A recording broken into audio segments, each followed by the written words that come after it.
My brothers and sisters in Christ, today's readings present us with an opportunity for a dose of humility. We hear in the first reading from the Acts of the Apostles one of the accounts of the conversion of St. Paul. Paul actually tells the story 3 different times in the Acts of the Apostles of his conversion. But here we see Paul, or at this point still Saul, still in the fullness of his zeal, his misplaced zeal in persecution of the Christians.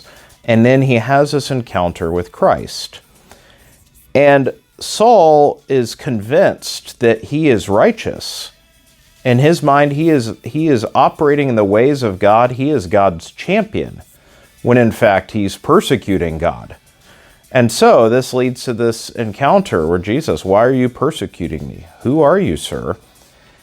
And so what Saul is missing is Saul is acting in the name of God, but he doesn't really know God. And that's the problem. And in fact, that is what Jesus has come to rectify. Jesus has come to make God known to his sons and daughters. Jesus to the face, God no longer distant, hidden, obscure, unknown, but Jesus, the truth and reality of God laid bare in front of his people. And so now Saul, who will become Paul, meets Jesus, and okay, now he knows Jesus and his ways are turned. And so it reminds us that often we can think we're representing God or think that we're righteous, that we're good, and in fact, we're on the wrong path. And this happens if we don't have the humility to keep ourselves grounded in Christ. What do I mean by this? That we have to know him. And by know him, that means we have to be grounded in prayer and humility, to put our feet before Jesus and to recognize that he is God and we are not. And if we do that in humility, then that means whatever we glean in looking in the face of Christ, then we must go forth. We must change and go forth. We're compelled to go forth in his name, even if that means I must change. That when we keep our gaze on Christ, that is what happens.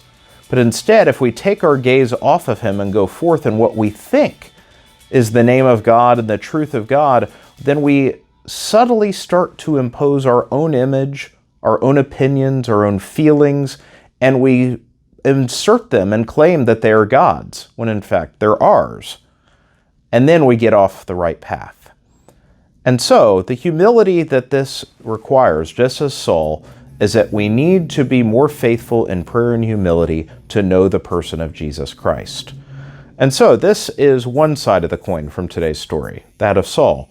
But then we can take the character of Ananias.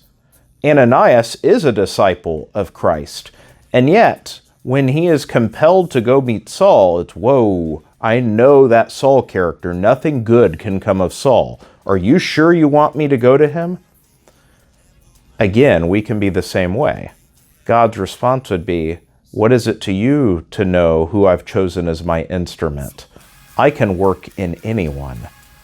And so sometimes we presume the hearts of others.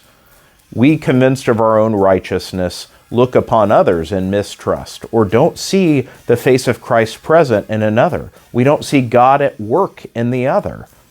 And so we could be on the wrong track if we're Saul, if we're completely off on the right path, but we can be on the wrong track even if we're a disciple of Jesus. When we fail to see the face of Christ in the other, and to see that God is at work in me, and God is at work in the other person. And so, again, my brothers and sisters, today's first reading requires a dose of humility. And when we take all of that and put it in light of the gospel we hear, as people question Jesus to his face, people question God and the ways of his providence to his face, then we can see how easy it is to be guilty of ourselves. And so may we turn back to him in humility of heart.